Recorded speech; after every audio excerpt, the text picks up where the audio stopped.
Hello, and welcome back to the reading of my book, Breadman. If you're just now joining us, I've read chapters 1 through 5 on my channel before, so you could check out those videos right now. But to give you a quick recap, in the last couple of chapters, our hero, David, has graduated from high school, and now he's on his way to Los Angeles to do his college thing. But on the way, he stopped at a bank to get some money out for a hotel stay, but at the bank, there were some robbers. There was a little bit of a scuffle, and he gets shot in the heart, and his vision goes black. And that's where our story today begins. Chapter 6. He opened his eyes. At first he saw nothing but white. He later realized that he was in a hospital room. For those that guessed that he would wake up in a hospital room, you were right. He noticed that he was in a relatively small room. To his right was a counter full of supplies that a doctor would use. Behind him was the IV hooked up to his arm. The rest of the room was blank. The door in front of him had a small window which he could see the doctor talking to somebody that he couldn't quite make out at the moment. The first thought that came into his mind was who he was and what happened to him. Just then the doctor opened the door, noticing that he was awake, and he said, "Oh, good, you're awake. Who am I?" "You are David Larson. You were shot in the heart. It truly is a miracle that you survived. Something must have been in your system that saved you. When you were shot, you fell to the ground and suffered from minor head trauma. Your memory should soon recover," the doctor said with a smile on his face. He then faced the open doorway and said, "You guys can come in now." A middle-aged couple walked in. The doctor held a hand out, motioning for them to hold on a minute. "David, these are your parents, Tom and Beth Larson." David looked at the smiling couple. Something wasn't right about them, but he couldn't quite place it. He just didn't remember what his parents looked like. "David's son, we're here to take you home," Beth said with a smile. The doctor turned back to the parents and said, "I know you want to take him home, but again, are you sure you want to do that? I would feel better if he stays here just so we could monitor the changes." Tom stepped forward and talked to the doctor face to face. "Now listen here. I'm the boy's father, and I say what goes here. Now, seeing that the boy is in perfect health, and there is no need to keep him here, I will monitor my own boy. Now, if you please." Tom pushed past the doctor and walked up to David. He pulled the needle out of his arm. "Come on, son. We're leaving." David stood up, still confused about all of this.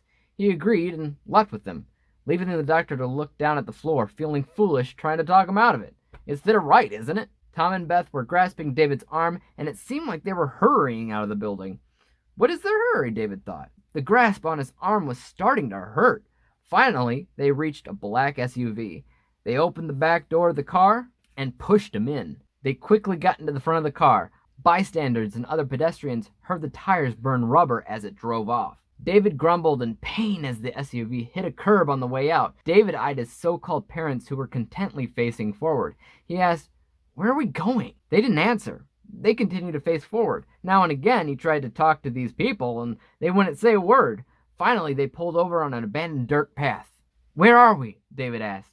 The woman turned around and pointed a gun directly at David's head. "You have information that I need," the man said. "What? What do you mean?" David was confused. He didn't know anything. This man's crazy. "Don't give me that. You know exactly what I'm talking about. You are a super soldier, and I need you to give me your power." Super soldier? What?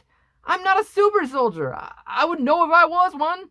"No, you have amnesia, remember?" This was true, but David knows about super soldiers. In fact, he knows all about super soldiers. He has been a fan of that program since he was a kid. He even recalled something about power stealing, but he's not one of them. That much he knows for sure. Recalling all of this back in his head brought him back to reality, and he remembered who he was. "Not anymore, I don't. I remember everything. I am not a super soldier." "There's only one way to find out. Soldiers don't bleed." The man held out a knife and stabbed David's thigh. David yelled in pain. As soon as the man saw blood ooze out of David's pants, he looked over to his companion. "Margie, what's going on here?" Margie was also in shock and managed to respond, "I don't know. It said that he was one of them." The man was angry. He grabbed the gun out of Margie's hand and shot her.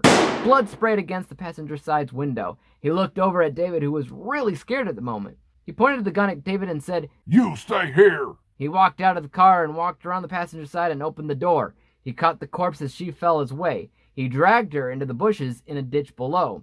He kicked as much dirt as he possibly could to hide her body and climbed back up the hill. He saw David starting to run. He lifted the gun up. Stop right there! David stopped and raised his hands. You don't gotta raise your hands, idiot.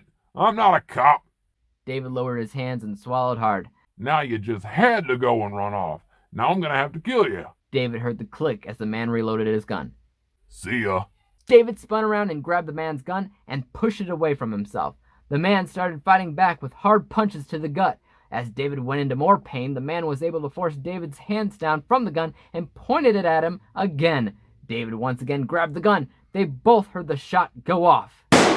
The man fell to the ground, leaving the gun in David's hand. He looked at the gun and threw it into the same bushes that the man hid Margie. Then he ran off like he did before, only this time, no one was going to stop him. End of chapter 6. Gotta love how this book is like full of tropes, don't you? I remember when my mom was reading this and she looked at me and she's like, I don't think these parents are actually his. well, I mean, that's the point. It was never supposed to feel like it was actually them, Mom. Anyways, guys, that's chapter 6. If you liked it, let me know your thoughts in the comments down below. And if you want to hear chapter 7. And until then, guys, peace out.